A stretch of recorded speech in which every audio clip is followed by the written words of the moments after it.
Welcome back to the Delusion Experiment. This is another conversation with your inner self reading. And if you missed the first one, this is a self-reflection deck that I was gifted by a dear friend of mine. It has two parts. Part one is identifying. Part two is integrating. We're going to pull two cards and we're going to talk about it. So the first one for identifying is admiring others.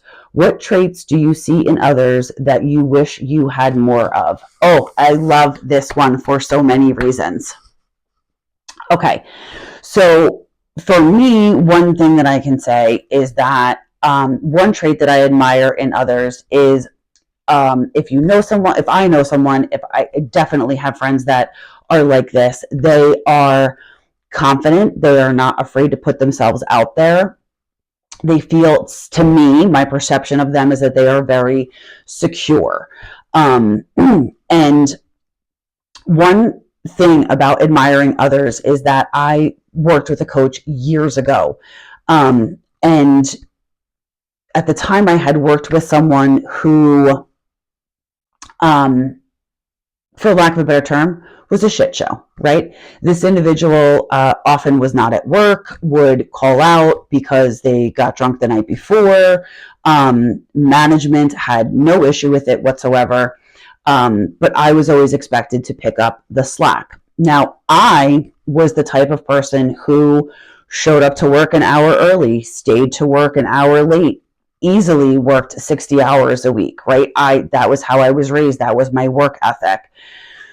So while I didn't call out, right? Like years went by and I didn't call out. And I would get so angry and so frustrated with this individual because it felt like they didn't have a care in the world, right? And their lack of initiative in their job was not hurting them. And here I was killing myself and not even really being recognized. And this coach that I worked with at the time had said to me, you know, this individual is your mirror. The qualities that they have that anger you is because there's an aspect of that quality that you wish you were more like, right? And so how that fleshed out for me was they could call out without beating themselves up, right? They could take the time. They were able to be self-aware enough to know that they wouldn't be productive at work. And that's me reading a little bit more into how I saw myself through this person, because I don't really think that they had the insight to realize that they wouldn't be productive at work. But again, I digress. But that's how I saw them, right? That's what I was lacking.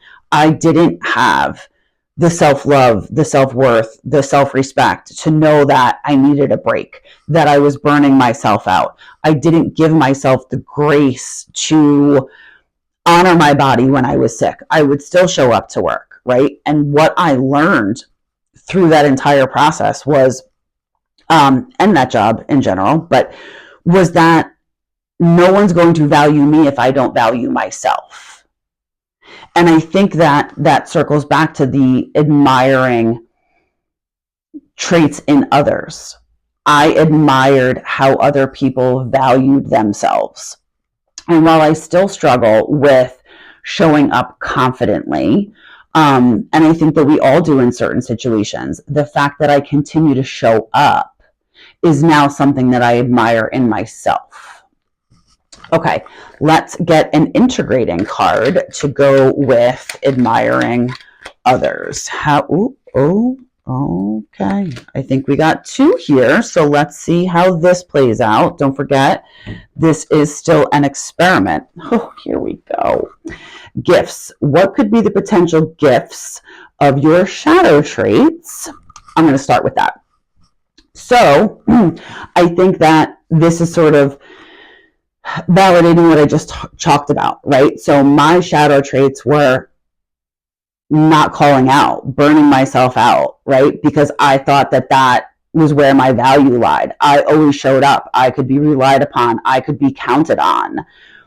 My gift now, through growth, healing, and introspection, is that, again, no one was going to value me if I did not value myself. So that was a gift for me from my shadow self.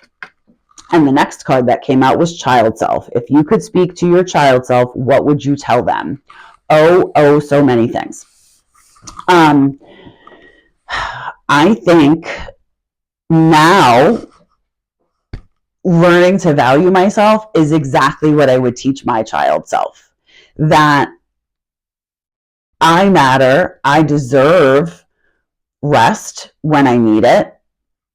Just because I'm choosing rest doesn't make me any less valuable, doesn't make my contributions to whatever it is that I'm working on invalid.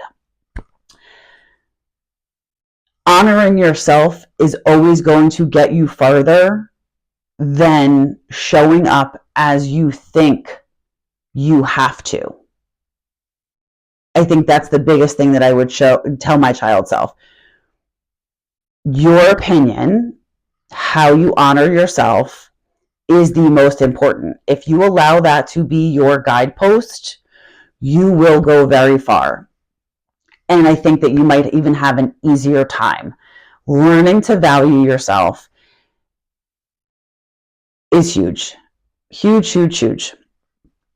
Okay, so what I ask of you now is look at these examples. Ask yourself, when it comes to admiring others, what traits do you see in others that you wish you had more of? And once you can identify that, see if there's a way that you can find gifts in the opposite feeling. So if your example is like mine, where I was angry that this person didn't show up the way that I did and seemingly didn't have a care in the world by not doing that, see if there's a similar opposite there, right? Like, yeah, they didn't show up. But when I turned that mirror back on myself, it was because I felt like I didn't have the same opportunity to take care of myself, to prioritize myself, to put myself first. I put the job first.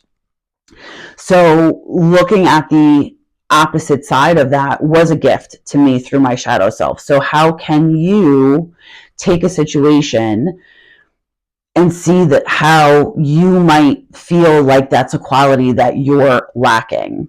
And then once you can do that, what would you tell your child self now that you've been able to identify those things?